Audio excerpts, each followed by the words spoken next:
মই দলং বনাই দিছোঁ, সকলো জাতি জনগোষ্ঠীৰ কাম কৰিছোঁ।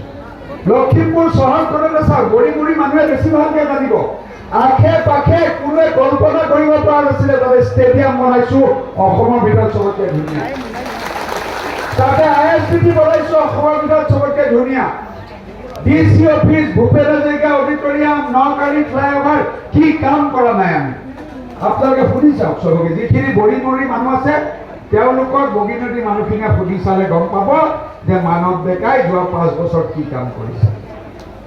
আজি লখিমপুৰ টাউনত এটা অডিটৰিয়াম নাছিলে, লখিমপুৰতো 3টা বনালোৱে। এতিয়া এই অকণমান ইয়াৰ পৰা আধা কিলোমিটাৰ আগত বগীনদীত ভূপেন হাজৰিকা টাউন হলৰ নিচিনা টাউন এখন বনাইছো। দেখিছেনে আপোনালোকে বনাই থকা? দেখিছেনে নাই? এটা এটা কাম কৰিছে। কংগ্ৰেছৰ দিনত কিমান আপোনালোকৰ ওপৰত অত্যাচাৰ হৈছিলে নিজে মনত পেলাওক।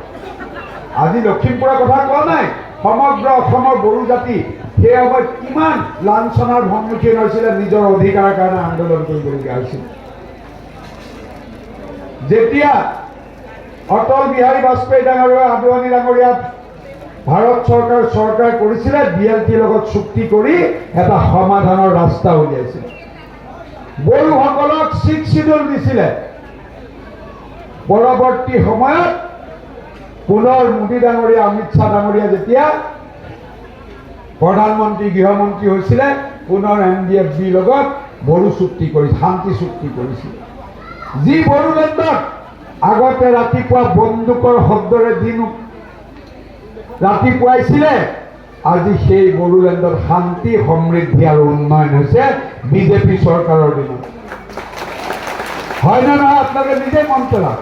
আজি আমাৰ এইফালে সেই সময়ত গোষ্ঠী সংঘৰ্ষ, সেই সময়ত আন্দোলনৰ কাৰণে সেই আমাৰ এই অঞ্চলত থকা বহুত মানুহ তাত থাকিব নোৱাৰি উঠি আহিছিল।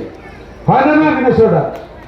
একেবাৰে চিলাপথাৰৰ পৰা আদি কৰি গোটেই বৰ্ডাৰত মানুহ সিফালৰ পৰা অশান্তিৰ কাৰণে, কিন্তু আজি শান্তি ঘূৰি আহিছে। শিক্ষানুষ্ঠান, আজি শিক্ষানুষ্ঠানে কওক, উন্নয়নে কওক, যাতায়াতে কওক, আঁচনিয়ে কওক, আজি বড়ো ৰাইজ কাৰো পিছ পৰি থকা নাই, আনতকৈ এক খোজ আগবাঢ়ি আছে। এইখন চৰকাৰ জনগোষ্ঠী মানুহৰ কাৰণে চৰকাৰ, খিলঞ্জীয়া ভূমিপত্ৰৰ চৰকাৰ। এইখন কংগ্ৰেছৰ নিচিনা মিয়াৰ চৰকাৰ নহয়। কংগ্ৰেছ মানে মিয়াৰ চৰকাৰ। গোটেই বড়োলেণ্ডত মিয়া ভৰাই দিছিলে, হয় নে নহয়? আপোনালোকে খবৰ কৰক।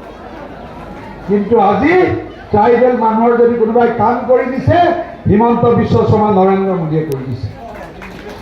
মাটিৰ কাম কৰি দিছোঁ আপোনালোকক, মাটি সম্পত্তিৰ অধিকাৰ দিছোঁ, ধৰ্মীয় সুৰক্ষা দিছোঁ। আজি এটা এটা আঁচনি, ইয়াত মহিলাসকল আছে। কংগ্ৰেছৰ দিনত আঁচনি কি আছিলে? সূতা কম্বল, আঁঠুৱা, লুঙি, ধুতি, হয়নে নহয়? আৰু সেই লিষ্টত নাম ভৰাবলৈও গাঁৱৰ কংগ্ৰেছী লিডাৰটোক চাহ খাবলৈ পইচা দিবলগীয়া হৈছে, হয়নে নহয় কওক? কিন্তু আজি আমাৰ মহিলাসকলে উদ্যমিতা পাইছে, অৰুণোদয় পাইছে।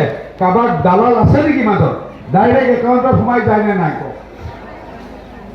এতিয়া 10% দিবলৈ আছে, সেয়াও দি মুখ্যমন্ত্ৰীয়ে দি গৈছে। আপোনালোকে মন কৰক, কংগ্ৰেছৰ দিনত সূতা বিলোৱা মিটিঙত যেতিয়া আপোনালোকে গৈছিলে, তাতে চুলি কাজিয়া লাগিছিলে নে নাই কওক? লাগিছিলে নে নাই কওক? আৰু আপোনালোকে যেতিয়া উদ্যমিতাৰ 10,000 টকা চেক ল'বলৈ গৈছিলে, চুকুলি ভৈয়াত গৈছিলে নে নাই? MLA পোলাও খুৱাই পঠিয়াইছিলে নে নাই কওক? সেইটোৱে পাৰ্থক্য। এয়া চৰকাৰ হ'ল উন্নয়নৰ চৰকাৰ। আমি দিনে ৰাতিয়ে জনগোষ্ঠীয় ৰাইজৰ, সেয়া বড়োৱে হওক, মিচিঙে হওক, সোণোৱালেই হওক, হাজঙেই হওক, সকলোৰে উন্নয়নৰ কাৰণে কাম কৰিছোঁ।